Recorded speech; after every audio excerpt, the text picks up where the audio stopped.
ऐसे हालात को देखकर मुझे वो पुराना शेर याद आया दोस्तों, एक काफिले वालों तुम इतना भी नहीं समझे, लूटा है तुम्हें रहजन ने रहबर के इशारे पर।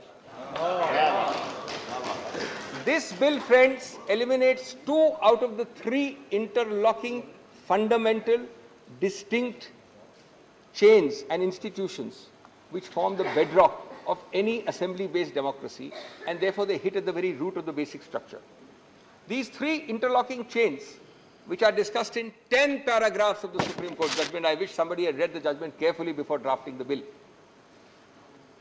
are: 1, a political executive through the Council of Ministers answerable to the people; 2, a civil service answerable to the political executive and hence accountable to the people through the political executive; and regulatory agencies which are an integral part of governance in any system. The bill simply eliminates number 2 and 3. Out of 3, it takes away 2. Friends, the object is not to make Hamlet the Prince of Denmark, not even the slave of Denmark, but to take over Denmark itself. It is to make Denmark a hollow shell, substitute NCT for Denmark. Even if this bill is passed, which I am sure it will not be, the result will be the same a third time. History will repeat itself.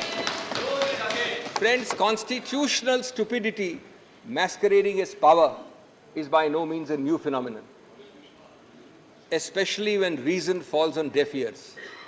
The result is always the same: जिहालत, हिमाकत और नफरत. संविधान का basic structure दोस्तों लम्हों की बात नहीं है, सदियों की बात है. और अगर संविधान को सदियां सुनेगी, लम्हे नहीं, तो हम सबका उत्तरदायित्व बनता है कि हम उस संविधान की आवाज की हिफाजत करें. क्योंकि अदर नहीं तो संविधान चीख चीख कर कहेगा, मुझे लम्हे नहीं, सदियां सुनेंगी, हिफाजत से मेरी आवाज रखना. आज आप केंद्र में हैं, मैं आप पार्टी की बात नहीं कर रहा हूं, मैं बीजेपी की बात कर रहा हूं. आज आप ट्रेजरी बेंच में हैं, कल कोई और होगा. ये कायम रहेंगे कि ये कायम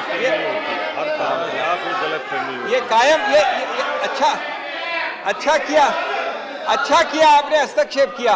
अच्छा किया आपने हस्तक्षेप किया, क्योंकि आपके कायम शब्द के लिए मेरे पास एक जवाब है. तुमसे पहले भी वो जो शख्स यहां तख्त नशीन था, तुमसे पहले भी जो यहां शख्स तख्त नशीन था, उसको भी अपना खुदा होने का इतना ही यकीन था. बल्कि बशीर बद्र को कृपया भूलिए नहीं. आप लोग सब जानते हैं उसको, मुझे भी कोट करते रहते हैं आप में से कई. बशीर बद्र को उसने ही कहा था, शोहरत की बुलंदी भी पल भर का तमाशा है. शोहरत की बुलंदी भी पल भर का तमाशा है, जिस डाल पे बैठे हो वो टूट भी सकती है. तो इसलिए कायम शब्द का इतना अहंकार नहीं होना चाहिए. संविधान को इस प्रकार से विकृत करेंगे आप, तो परवीन शाकर के शब्द पूरी तरह से लागू होंगे. ए मेरी गुलजमी तुझे चाह थी एक किताब की. अब संविधान वाली किताब की बात कर रहे हैं. ए मेरी गुलजमी तुझे चाह थी किताब की, अहले किताब का मगर क्या तूने हाल कर दिया. Those in the treasury benches adopting this are actually distorting it out of recognition. The fundamental error of the central government and of the Honorable Home Ministry is to confuse the existence of power with the validity of its exercise. For the last several days, we've been hearing curtain raisers coming from the Home Ministry that we have the power. We are not talking about competence. The question is, if you have the power, its existence is subject to substantive limits. 3-4 minutes more. What you do not have is the power to cross the Lakshman Rekha, which this bill is designed to cross. The question of competence to pass a law, which I am not at all addressing here, is quite different from whether the law is a valid exercise of such competence. Not when it violates the basic structure, not when it violates substantive provisions. Friends, the bill is designed to violate specifically all those substantive limits. This is beyond the remit of any statutory bill, whether Even a constitutional amendment can do it. We will see when they bring a constitutional amendment in a 4th round. But the statute being lower than the Constitution must go. The Constitution is itself challengeable if it violates the basic structure. That stage has not come. जब इस राष्ट्रीय राजधानी क्षेत्र विधेयक के ऊपर मैं समर्थन करने के लिए खड़ा हुआ हूं, तो पहले मैंने विपक्ष के विद्वान वक्ता महोदय का वक्तव्य सुना तो मुझे विचित्रता का अनुभव हुआ और संपूर्ण विपक्ष को देखकर विस्मय हो रहा है। विचित्रता इसलिए कि उन्होंने कहा कि I have not seen any parallel anywhere. तो मैं भी कहना चाहता हूं, ये पहली बार ऐसा हो रहा है कि किसी देश की राष्ट्रीय राजधानी में उस देश की केंद्र सरकार की शक्तियां, उससे अधिक शक्तियां किसी और की होनी चाहिए। मेरे विचार से दुनिया में ऐसा कोई दूसरा उदाहरण देखने को नहीं मिलेगा। So I support what Abhishek Manu Singhvi ji has said. I am unable to find parallel anywhere in the world. दूसरा विषय जो मैंने कहा कि विस्मय का अनुभव क्यों हो रहा है, अभी देखिए उन्होंने 2 बार सुपर सीएम प्रयोग किया कॉन्स्टिट्यूशनल पद पर बैठे हुए व्यक्ति के लिए। मगर महोदय, इस देश ने बगैर संवैधानिक पद पर बैठे हुए सुपर पीएम 10 साल तक देखा है। और मैं ये कह रहा हूं कि अभी मैंने कितना सुंदर सामंजस्य देखा कि उन्होंने कहा कि समय कम हो रहा है, तो आम आदमी पार्टी वालों ने कहा हम भी समय देने को तैयार हैं। सारे विपक्ष को देख के विस्मय होता है कि कांग्रेस पार्टी, जिसका कि 3 राज्यों में स्थिति यह रही कि गुजरात में वोट हाफ कर दिया। बिल्कुल बता रहे हैं, सुनिए तो, अरे सुनिए तो, बता रहे हैं। Sorry, honorable members. One second. Dr. Abhishek Singhvi was heard in rapt attention. This is the decorum of the house. No. Yes, I am coming to that, sir. Let me do not get into disruptive mode. Dr. तो मैं कहना चाहता हूं कि ये लोग किस तरीके से आए हैं साथ में। अरे साहब, बहुत सारे शेर बोले तो ऑर्डिनेंस के पार्ट नहीं थे, हम भी बता रहे हैं आपको। I will have to name you. देखिए इनकी I will have to name you. कि you have got it as a habit. क्या शिद्दत दिख रही है एक दूसरे को सपोर्ट करने में। देखिए इनकी स्थिति ये गुजरात में। We want decorous debate here. Doctor said many things, maybe digestible, maybe indigestible. Dr. Sudhanshu Trivedi. मैं सिर्फ ये कहना चाहता हूं कि गुजरात में कांग्रेस का वोट हाफ कर दिया, पंजाब में इनका स्विच ऑफ कर दिया, दिल्ली में साफ कर दिया और आपने इनको माफ कर दिया।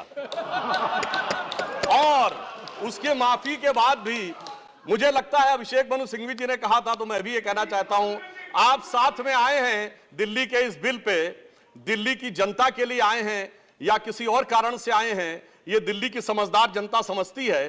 तो मैं भी एक पंक्ति कहना चाहूंगा कि शाम तक सुबह की नजरों से उतर जाते हैं, इतने समझौतों पे जीते हैं कि जमीर भी मर जाते हैं।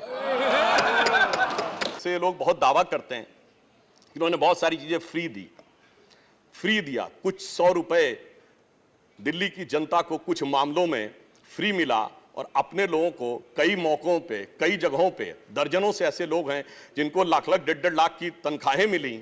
और यदि आरोपों को देखा जाए तो करोड़ों रुपए के घोटालों के आरोप हैं। एक कहावत होती है, माले मुफ्त दिले बेरहम।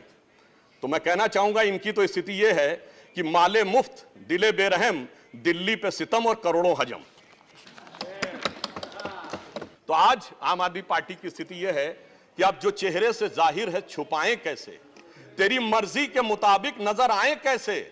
अब इस घर को सजाने का तसव्वुर हुआ बात की बात, अब तो मुश्किल है कि इस घर की हकीकत को छुपाएं कैसे। और यहां पर इसके बाद मैं कटाक्ष के बाद एक बात करुणा के साथ कहना चाहता हूं कि अन्ना हजारे के आंदोलन से निकली हुई वो पार्टी जो एक कमरे के मकान में रहते थे और उससे निकली हुई पार्टी आज सैकड़ों करोड़ के आलीशान मकान में रहती हैं। तो मैं कहना चाहता हूं कि दिल्ली की जनता और जिन जिन लोगों ने उस आंदोलन का समर्थन किया उनके ऊपर भी एक आघात है। और साथ ही साथ ये एक बात का और भी संकेत देता है, फूड फॉर थॉट है देश के लोगों के लिए, कि एक्सपेरिमेंटल पॉलिटिक्स कई बार बड़े विचित्र परिणाम भी देती है।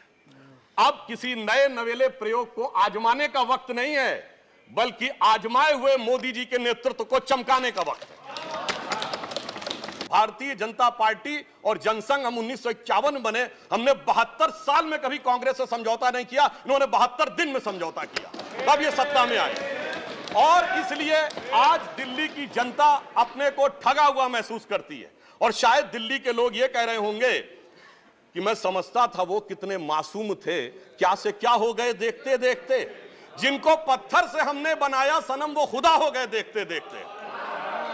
अंत में एक लाइन और कहना चाहता हूं कि आज सब लोग मिले, आम आदमी पार्टी और कांग्रेस एक साथ मिले, भारत की सबसे पुरानी पार्टी, पुरानी धुरानी पार्टी, नई पार्टी, नई नवेली पार्टी, अजब अलबेली पार्टी, सब मिलकर एक हो गए। मगर प्राप्त क्या किया? दोनों ने सिद्धांतों से समझौता किया और कांग्रेस ने भी इतना सयाना दांव चला कि इन्होंने अगर उनका हाथ पकड़ के दिल्ली अध्यादेश पर समर्थन लिया हो तो अविश्वास प्रस्ताव ले आए, लीड उनको मिल गई। तो इसलिए मैं कहना चाहता हूं अंत में कि इन लोगों को आखिर में क्या प्राप्त हुआ, ये पंक्ति कह के समाप्त करता हूं कि इनको विधेयक भी नहीं मिला और सम्मान भी नहीं मिला, यानी इज्जत भी गई, बात भी नहीं मिली। तो एक पंक्ति कहता हूं, न तुम ही मिले, आप लोगों के लिए लागू है, न तुम ही मिले न मयस्सर तुम्हारी दीद हुई, दीद मतलब साइट, न तुम ही मिले न मयस्सर तुम्हारी दीद हुई, तुम ही कहो ये मुहर्रम हुई कि ईद हुई। धन्यवाद।